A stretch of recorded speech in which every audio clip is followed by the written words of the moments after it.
Grüß euch miteinander. Ja, das ist Baukunst. Alte Baukunst. Dachstein von 1904, ohne Wurm. Wertarbeit, Beständigkeit aus einer längst vergangenen Zeit.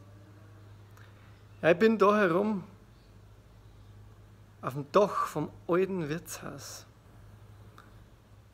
Der Dachstuhl vom Schreiner, der wo bei uns im Dorf schon bis zum 30-jährigen Krieg zurückkommt, da lebt. Wie viel von uns da leben, wo unser Daheim ist, unsere Kultur, was wir da halten wollen.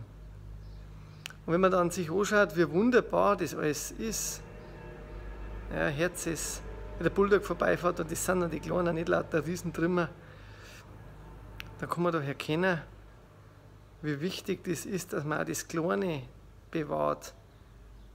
Das bewahrt, das schützt, das Traditionelle, weil es beständig ist.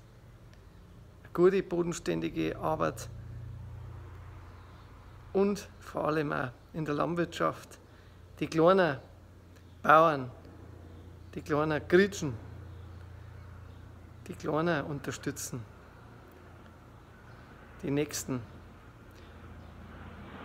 Ja, es geht um Nachhaltigkeit bei uns in Orten, aber vor allem um Beständigkeit. Jetzt fliegt gerade ein Hubschrauber vorbei, magst du das nicht glauben, gell? Es ist nicht immer stark auf dem Land. Man hört alles. Also auch die Technik geht an uns nicht vorüber. Und trotzdem fühlen wir uns gut in dieser Beständigkeit, in diesem Bodenständigen.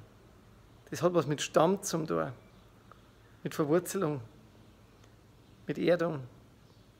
Das wünschen uns alle, dass wir bodenständig geerdet sind und unsere Traditionen achten und ehren. Pfiat euch.